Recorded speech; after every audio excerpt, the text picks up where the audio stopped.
Hey everyone, Reverend Sarah from St. Paul's United Church in Paris. I hope you're doing really great this week.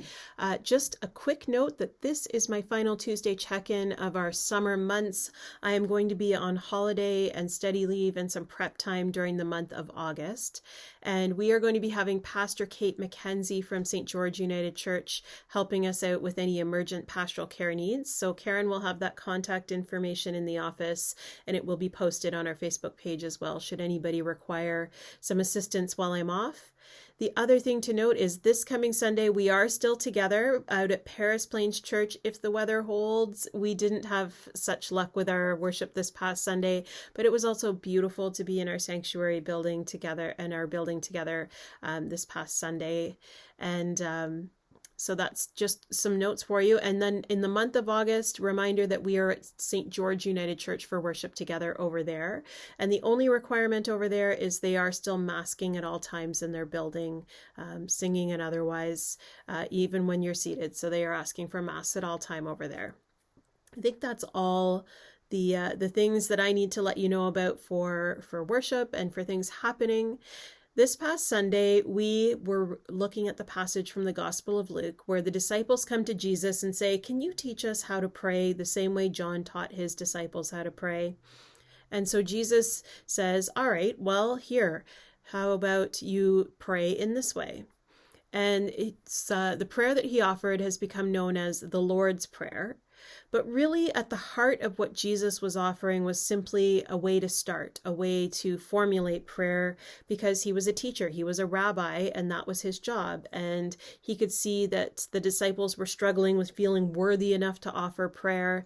And so he gave them this prayer. And the thing that I love about the Lord's Prayer is that it was spoken thousands of years ago and we still say it today. And there's something really amazing and powerful about saying those words together. I love them. And I was recalling a story just from earlier this week when I was presiding at a funeral, or actually last week, sorry.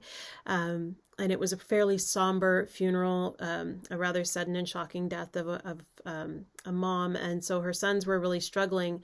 And when it came time for the Lord's Prayer, everybody's voices just joined together, and they didn't join together quietly and then get louder. They were just sure and confident and said together, and it was a really powerful and amazing thing.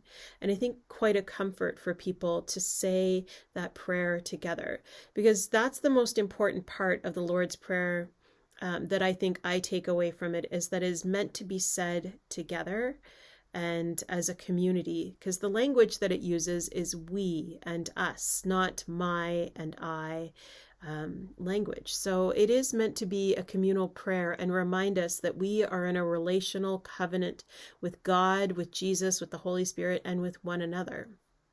But I think too often we get hung up on formulas and on rules and on regulations and on what the right way to do things in the church is. And prayer is a prime example of that. People often think, I can't pray because I don't know the right way to, or the other thing that can feel hard for people is prayers that don't feel as though they're answered the way people want them to be. And I've been there many times in my life, praying and hoping for a particular situation to resolve or have a different outcome than it does. And that can feel really challenging for people.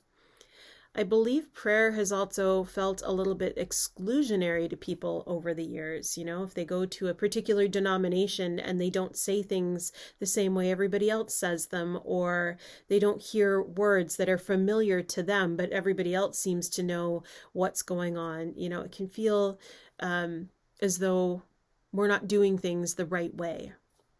I want to offer some grace in that, because God's grace is available always.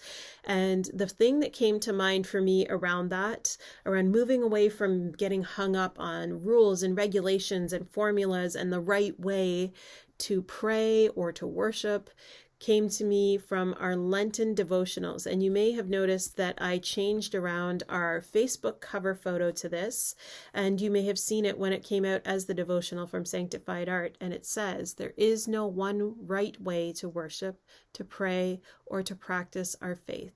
If it is heartfelt and loving, God welcomes it. So I want you to have that as your takeaway this week. There is no one particular way to pray, not even the Lord's Prayer, as powerful as it is, as amazing as it is. I mean, there's variations even there of the Lord's Prayer. People say it with different language and a different cadence. Some people end it with, for thine is the kingdom, the power, and the glory. And other people end it sooner than that. So there's no one right way. But if it is heartfelt and loving, God welcomes it. That's what I want you to take this week. And maybe give some other prayer practices a try. Give, outdoor prayer a try, silent prayer a try, communal prayer a try. Maybe hold hands with somebody as you're praying. Whatever feels good and comfortable and heartfelt and loving. I offer that up to you this week as you go about whatever this week holds for you. And wherever you are, I hope you're safe and well and that we get a chance to talk to each other really soon. See you later, friends.